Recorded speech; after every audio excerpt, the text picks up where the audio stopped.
ગઈકાલે રાત્રે સમતા રોડ પાસે આવેલ એક અપાર્ટમેન્ટ ધરાશાયી થવાની ઘટના પ્રકાશમાં આવી છે। આ ઘટનાને પગલે દોડધામ મચી ગઈ હતી। વડોદરા શહેરના સમતા રોડ ઉપર આવેલ સૂર્યકિરણ બિલ્ડિંગ અપાર્ટમેન્ટમાં નીચેના મકાનમાં રિનોવેશનનું કામ ચાલતું હતું। ત્યાં રહેતા રહીશોએ કીધું પણ હતું કે સાચવીને કામ કરજો। ત્યારે સાંજે કામ બંધ કરવામાં આવતા અને રાત્રે ફ્લેટ ધરાશાયી થયો હતો। મોટી દુર્ઘટના સર્જાઈ ત્યારે આજે સવારે વડોદરાના મ્યુનિસિપલ કમિશનર ઘટના સ્થળ ઉપર પહોંચ્યા હતા અને નિરીક્ષણ હાથ ધરવામાં આવ્યું હતું। ત્યાં રહેતા પરિવારોએ જણાવ્યું હતું કે ખૂબ જ નુકસાન થયું છે અને એ માટે જવાબદારી કોણ લેશે। જે રીતના બિલ્ડર દ્વારા કામ ચાલતું હતું અને પિલ્લરને નુકસાન થતાં આ બિલ્ડિંગ આખું ધરાશાયી થયું છે। ઘટનાને લઈને જોઈન્ટ સીપી લીના પાટીલ તથા પૂર્વ કાઉન્સિલર રાજેશ આયરે તેમની ટીમને લઈને ફ્લેટના રહીશોની મદદ માટે પહોંચ્યા હતા।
फटाफट आओ, लाइव उधर से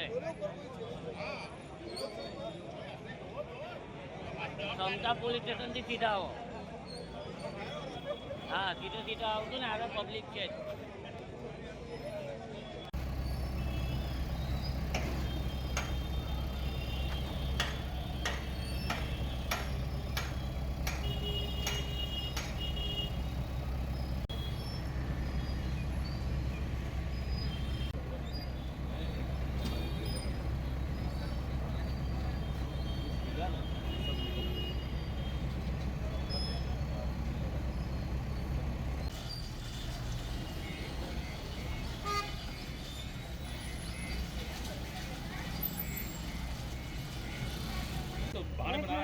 मेरी बहन का ब्याह है, मेरी दर्द का है।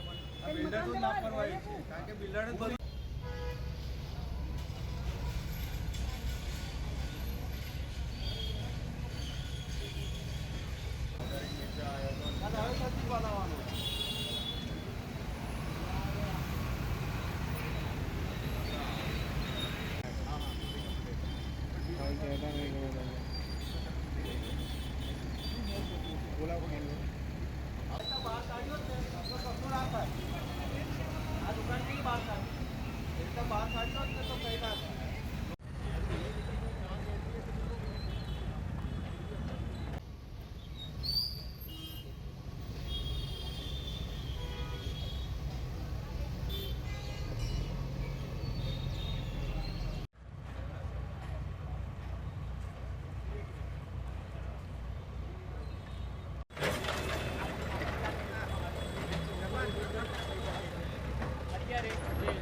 એવું છે।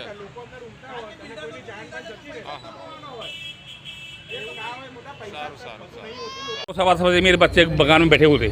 मकान की आवाज़ आते मकान एकदम गिर पड़ा। मकान मेरे बच्चे बीच रास्ते में रह गए। ये मकान बिल्डर की वजह से गिरा हुआ है। मैं उससे 5 दिन से मना कर रहा था, भाई मान जा। तुम क्या समझते हो यार, हम बिल्डर हैं, हम हमारे ये काम करते हैं, मकान डेली बेचते हैं, डेली बनाते हैं। मकान का काम चल रहा था, उसका नाम क्या था? मकान का काम चल रहा था, हाँ, क्या नाम था उनका? किसका? जो मकान का जो काम चल रहा था, महेश भाई ठेकेदार, बिल्डर राजकोट का बिल्डर है। कितने जन रहते थे अपार्टमेंट में? ऐसा कुछ? हाँ, अपार्टमेंट में एक में रहते 7 जन, एक में रहते 4 जन ही। कितना नुकसान हो गया सामान को? पूरा सब खुश 40 लाख में मकान था, 10 लाख में सामान गया। મોટાભાઈ આ મકાન આ જે છે ને લોકો કહી રહ્યા છે સ્ટેબિલિટીનું સર્ટિફિકેટની આની અંદર ચાલતી હતી બધા ફ્લેટોમાં, પણ મકાન સ્ટેબલ છે ઓલરેડી. આ મકાન ભૂકંપ તક સહી ચૂક્યા છે, મકાનમાં કોઈ પ્રોબ્લેમ નથી અને મકાન પરફેક્ટ હતા. પણ આ જે મકાનમાં છે ને નીચેના મકાનમાં સમારકામ ચાલતું હતું, રિપેરિંગ ચાલતું હતું, રિનોવેશન. એ ભાઈએ શું કર્યું કે એના જે બેઝ જે પાયા હોય છે ને એ પાયા એના ખંડિત કરી નાખ્યા. એ ખંડિત થવાથી ઉપરની બિલ્ડિંગ નીચે આવી ગઈ. હવે આપણે ઊભા છે, આપણા પગ તૂટશે મોટાભાઈ તો આપણી બોડી નીચે આવવાની છે, તો સ્વાભાવિક છે. એમાં કોઈની કોઈ ભૂલ નથી. આમાં ભૂલ છે પેલા મકાન જે રિપેરિંગ ચાલતું હતું એની. બાકી મકાનનું સ્ટ્રક્ચર એકદમ પરફેક્ટ છે. આટલા બધા મકાનો છે, બધા સારી રીતે ટકેલા છે. આ મકાન બી સારી રીતે ટકેલું જ હતું. આમાં મકાનમાં કોઈ તકલીફ નથી. આ જે રિપેરિંગ થયું ને એના લીધે મકાનમાં બબાલ થઈ. પિલ્લરને ટચ કરવા આવ્યું એના લીધે થયું. હા, પિલ્લર નહીં, આ શું ખબર પિલ્લર જ તોડી નાખ્યા કે મકાન કેમ કે એકદમ પડી ગયા છે. सब तोड़ दिए। મકાન એકદમ પડી ગયા છે. મકાનને એવું નથી થયું કે થોડીક બહુ વેઇટિંગ કરી હોય. મકાન સાંજે 5 વાગે કામ બંધ થયું છે અને રાત્રે 10 વાગે તો મકાન નીચે. લાપરવાહી ગણાય ને? લાપરવાહી હદથી બહાર છે. લાપરવાહી હદથી બહાર છે. આ તો સારું છે કે જાનનું જોખમ નથી થયું. બસ, બસ. મની ગયા છે. મની તો એવું છે કે ચલો મહેનત કરશું, પણ એમને જે વીતી રહી છે એમની મહેનતનું કમાયેલું છે આખી જિંદગી પર મહેનત કમાયો, તારે જઈને એમને કંઈક લીધું, કંઈક કર્યું, કંઈક બનાવ્યું અને આજે આખું ઝીરો થઈ ગયું. તો એને જે વીતી રહી છે એને ખબર છે. તો બી સારું છે કે ચલો જાનનું જોખમ ટળી ગયું છે તો બહુ સારું છે. તો ચલો પછી થશે.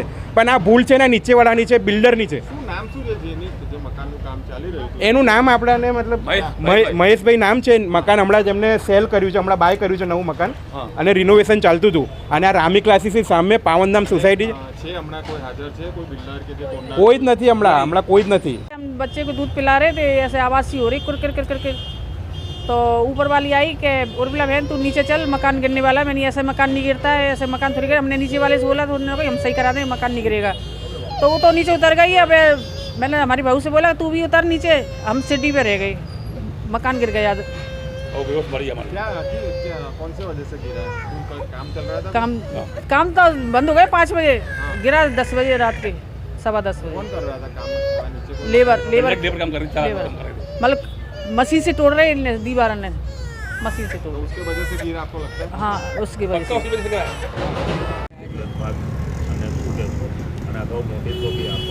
અમે આ સ્થળ પર જોવા આવ્યા હતા કે ઘટના સ્થળે કેવી રીતે થયું છે કરીને.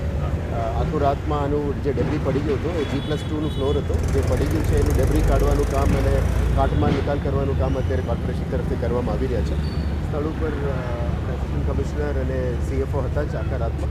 હાલ સ્થિતિને કંટ્રોલમાં લેવા માટે ડેપ્યુટી મ્યુનિસિપલ કમિશનર જે નવા ગંગાસિંહ સાહેબ IAS અત્યારે નિમણૂક કરેલા છે એ આખું ઝોનનું એ સંભાળી રહ્યા છે અત્યારે અને આનું નિકાલનું કામ પણ કરી રહ્યા છે. અને જે રીતનું અમે બ્રીફિંગ મળ્યું છે અત્યાર સુધી અગાઉ પણ નોટિસીસ ઇસ્યુ કરવામાં આવી છે. 3 નોટિસીસ ઇવેક્યુએટ કરવા માટે ઇસ્યુ કરવામાં આવી છે.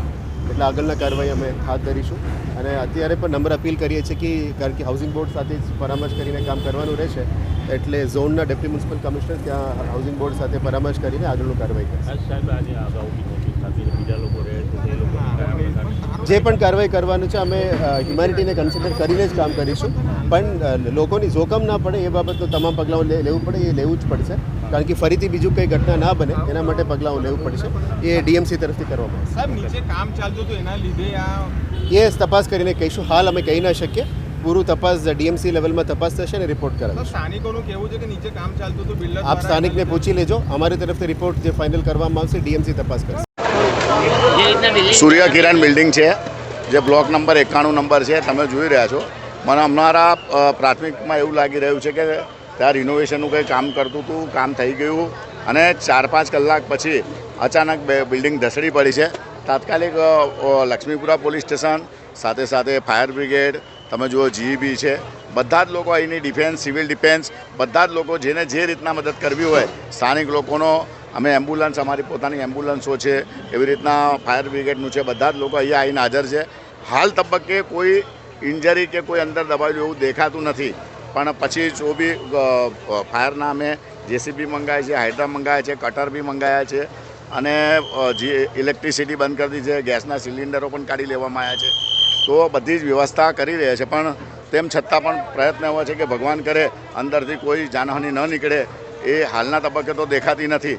અને તો પણ અમે લોકો કદાચ કોઈ હોય એની તપાસ કરી રહ્યા છીએ. જ્યારે અકસ્માત થયો ત્યારે કેટલા લોકો ઇન્જર્ડ થયા હતા? એવું જેવું પડ્યું છે એવી રીતના 3-4 લોકો ફટાફટ અંદરથી નીકળ્યા. બાજુની બિલ્ડિંગમાં હતા 2-1 લોકો, એ પણ નીકળી ગયા છે. એટલે આજુબાજુના લોકોનું એવું કહેવું છે કે અંદર કોઈ છે નથી, કારણ કે ઓલરેડી ટાઈમ બહુ મોટો થઈ ગયો, એટલે મજૂર પણ ના હોય એવું અમારી શંકા એવું લાગે. કદાચ મજૂર પણ નહીં હોઈ શકે, આટલા કદાચ મોડે સુધી કામ ચાલતું હોય તો જ. તો હવે જોવાનું છે, ભગવાનની પ્રાર્થના કરીએ કે કોઈ જાનહાનિ ના થઈ હોય.